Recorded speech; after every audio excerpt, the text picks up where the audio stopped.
Fruits of ഇടുക്കിയുടെ പുതിയ വീഡിയോയിലേക്ക് എല്ലാ കൂട്ടുകാർക്കും സ്വാഗതം. ഇന്ന് ഞാൻ വന്നിരിക്കുന്നത് ചീസ് ദോശയുടെ റെസിപ്പി ആയിട്ടാണ്. ബ്രേക്ക്ഫാസ്റ്റിന് അല്ലെങ്കിൽ ഡിന്നറിന് ലഞ്ച് ബോക്സിൽ ഒക്കെ കൊടുത്തുവിടാൻ പറ്റുന്ന നല്ലൊരു കിടിലൻ ദോശ റെസിപ്പിയാണ്. അപ്പോൾ ഇതിന് വേണ്ടിയിട്ട് നമുക്ക് ഫസ്റ്റ് ഒരു റെഡ് ചട്നി തയ്യാറാക്കിയെടുക്കാം. അപ്പോൾ ചട്നി എങ്ങനെയാണ് തയ്യാറാക്കേണ്ടതെന്ന് നോക്കാം. ആദ്യമേ നമുക്ക് ചട്നി തയ്യാറാക്കിയതിന് ശേഷം ഈ ദോശയ്ക്ക് വേണ്ട ഒരു മസാല തയ്യാറാക്കണം. അതിനുശേഷം ദോശ തയ്യാറാക്കി അത് ഫില്ല് ചെയ്യണം. അങ്ങനെയാണ് നമ്മൾ തയ്യാറാക്കുന്നത്. ഇപ്പോൾ ഒരു പാൻ ചൂടായിട്ടുണ്ട്. അതിലേക്ക് ഞാനൊരു 2 ടേബിൾ സ്പൂൺ വെജിറ്റബിൾ ഓയിൽ ഒഴിച്ചു കൊടുക്കുവാണ്. 1.5 ടേബിൾ സ്പൂൺ ഒക്കെ ആയാലും മതി. ഇപ്പം എണ്ണ ചൂടായിട്ടുണ്ട്. ഇതിലേക്ക് നമുക്ക് 2 ടേബിൾ സ്പൂൺ ചനാദാൽ ഇട്ട് കൊടുക്കാം. നമ്മുടെ കടലപ്പരിപ്പ് ഇതൊന്ന് മൊരിഞ്ഞു വരട്ടെ. നമ്മൾ പരിപ്പോടെയൊക്കെ ഉണ്ടാക്കാൻ എടുക്കുന്ന ആ ഒരു പരിപ്പുണ്ടല്ലോ, ആ പരിപ്പാണ് ഞാൻ എടുത്തിരിക്കുന്നത്. ഈ പരിപ്പൊന്ന് മൊരിഞ്ഞിട്ടുണ്ട്. ഇതിലേക്ക് ഞാൻ ഒരു കഷ്ണം ഇഞ്ചി ഇട്ട് കൊടുക്കുവാണ്. ഒരു 4 അല്ലി വെളുത്തുള്ളി, നടുവേ ഒന്ന് മുറിച്ച വെളുത്തുള്ളിയാണ്.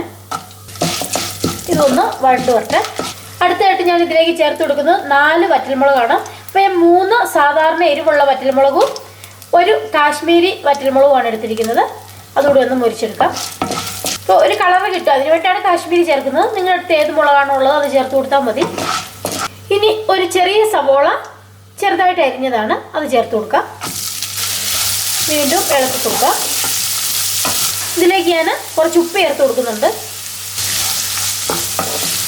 ഇതിലേക്ക് ഞാനൊരു 3 അല്ലെങ്കിൽ 4 പിഞ്ച് മഞ്ഞൾപ്പൊടി ചേർത്ത് കൊടുക്കാം.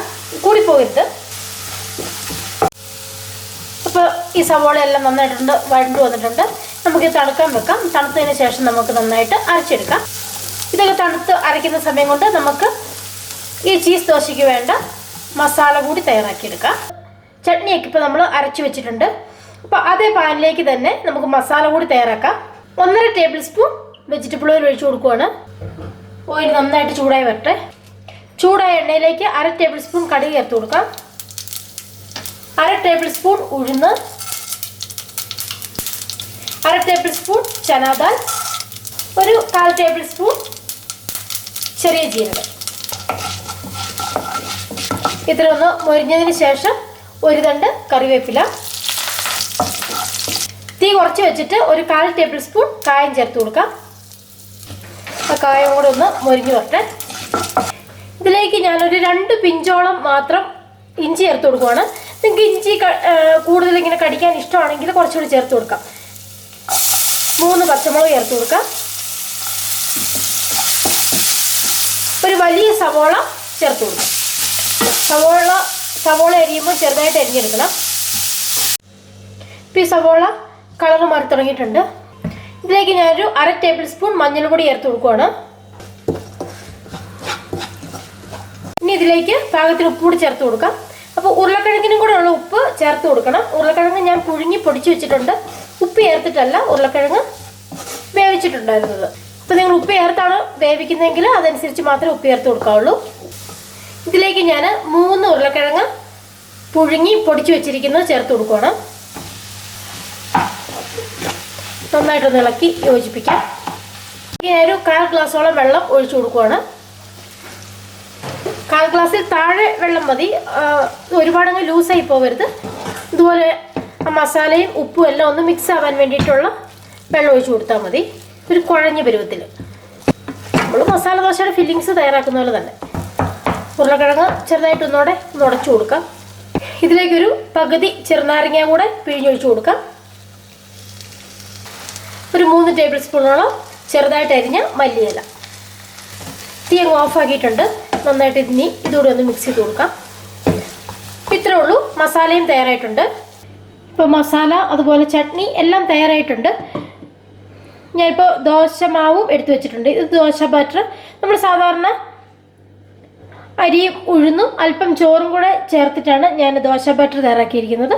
പിന്നെ കുതിരാനിടുന്ന കൂട്ടത്തിൽ ഒരു 2-3 ഉലുവ ചേർക്കാറുണ്ട്. അപ്പോൾ അതിനൊരു പ്രത്യേക ഒരു ടേസ്റ്റ് കിട്ടും. ഉലുവ ഒരുപാടായി പോരുത്.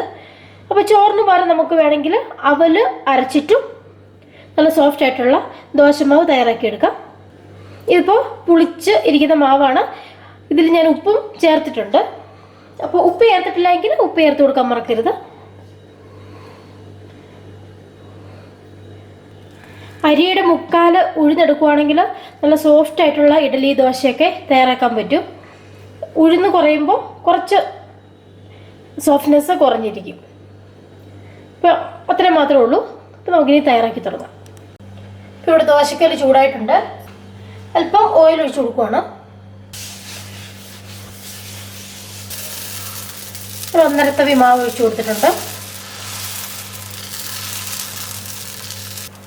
ഇതൊന്ന് മൊരിഞ്ഞ് വരട്ടെ.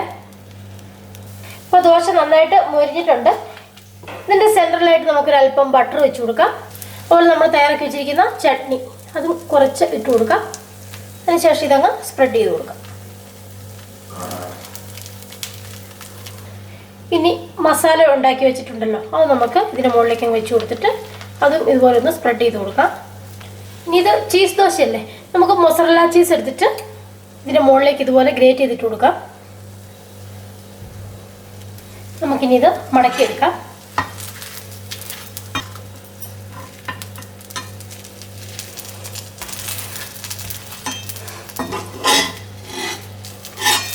ഇതുപോലെ മടക്കിയെടുക്കുവാണെങ്കിൽ ആ ഫില്ലിങ്സ് ഒന്നും ഒട്ടും വെളിയിൽ പോകാതിരിക്കും.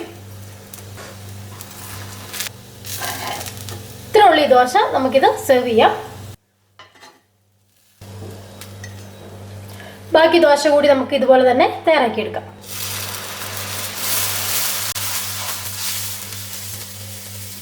അപ്പോൾ ഈ ചീസ് ദോശ അതല്ലെങ്കിൽ ചീസ് മസാല ദോശ നിങ്ങൾക്ക് എല്ലാവർക്കും ഇഷ്ടമായെന്ന് കരുതുന്നു. നല്ല ചട്നി അതുപോലെ മസാല ഇതിൻ്റെയൊക്കെ കൂടെ കഴിക്കാനായിട്ട് ഭയങ്കര ടേസ്റ്റാണ്. കുട്ടികൾക്ക് വളരെ ഇഷ്ടമാവുന്ന റെസിപ്പിയാണ്. നിങ്ങൾക്ക് എൻ്റെ ചാനൽ ഇഷ്ടമായെങ്കിൽ ഒന്ന് ലൈക്ക് ചെയ്യുക, ഷെയർ ചെയ്യുക, സബ്സ്ക്രൈബ് ചെയ്യുക. മറ്റൊരു റെസിപ്പിയുമായിട്ട് അടുത്ത ദിവസം കാണാം. ബൈ.